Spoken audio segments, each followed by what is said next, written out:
Oh, hi, how are you? Okay, I hope. Finnegan Foxley here. For our next adventure, I want to take you back in time to last Christmas, because I have a story about snow, or rather, the lack of it. But not ordinary snow, oh no. This snow turned out to be rather delicious. Why don't I tell you the story? Come on, let's go over to Bramblejam Wood together. So in just 2 more days, it will be Christmas in Bramblejam Wood. And the air was already buzzing with excitement, sweeter than freshly stirred jelly. Lanterns glowed between tree branches, ribbons fluttered in the breeze, and the Bramblejam Jelly Factory hummed with festive cheer. But for me, Finnegan Foxley, it's the busiest time of the year, all because of one very important job I take very, very seriously. You see, every year I organize a Fuzzberry Christmas card photo. Now, you know the expression, how hard it is to herd cats? Well, that's nothing compared to organizing the Fuzzberries for a photo shoot, believe me. So let's have a look at my checklist here. Santa hats? Check.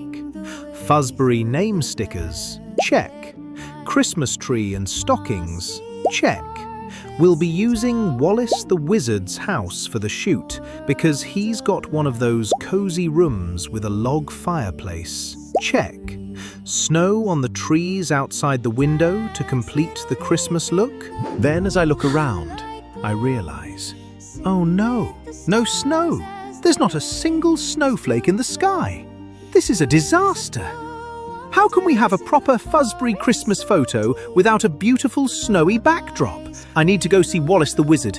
He'll know what to do. Why don't you come with me? Come on, let's go. So off I rushed to Wallace's workshop next to his cottage.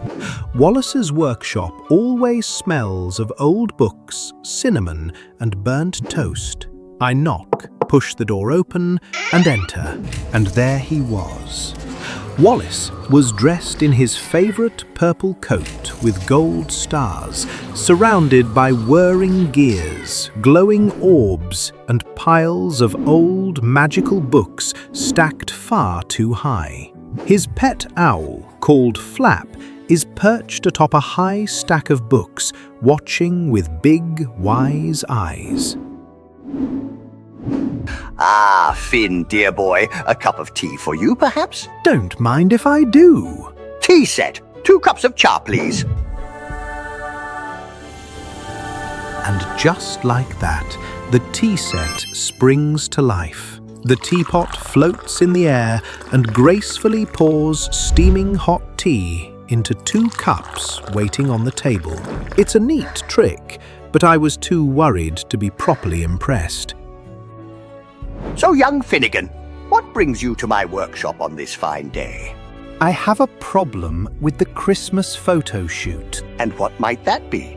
I don't have snow for the outside of the window shot. Oh dear, we can't have that, can we? A Fuzzberry Christmas photo without snow is like a jam jelly sandwich without the jam jelly.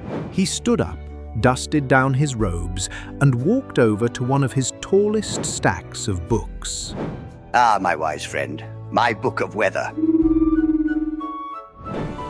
He then blew a thick layer of dust off a large, ancient blue book bound in leather and started flicking through the brittle pages, muttering to himself.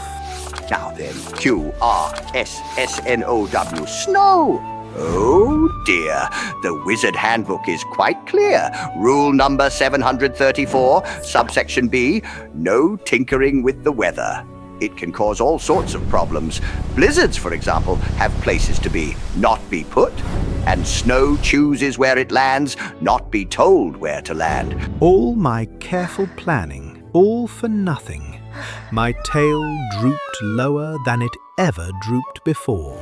Wallace saw how sad I was and closed the large book with a soft thud, and a little smile played on his lips. So, no snow? Not weather snow, but perhaps something else.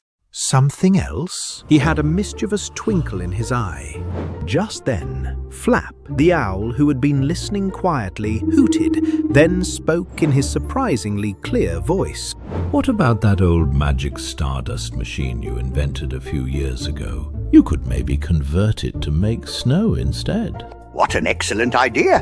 Why didn't you think of that, Flap? I thought I just did. Come on, let's go to the barn. My ears perked straight up.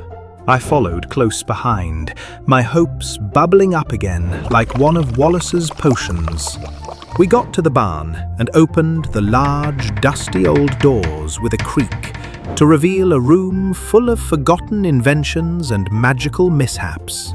And right in the middle of it all was a large, cranky-looking contraption.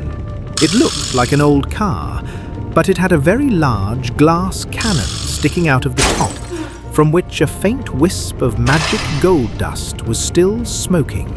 I recognized it from one of Wallace's earlier and slightly explosive experiments. Isn't this your old star maker? Exactly. You see, we have 2 empty glass tanks. One contained magic stardust, and the other an old secret bramble jam potion. And that's what made wishing stars, you know. But I have another idea of what we can put in these tanks. Leave it to me, Finn, dear boy. Don't worry, I have a brilliantly silly idea. Trust me. My ears pricked up just a little. A brilliantly silly idea from Wallace was usually more brilliant than silly. Come on, Flap, old fella. We have work to do. A wave of relief washed over me, right then and there. Thank you so much, Wallace. This is the end of part 1 of our story. Do join us in part 2, where we still need snow. Will Wallace the Wizard come to our rescue and save our festive photo? Check out part 2 of the Fuzzberry Festive Photo Shoot.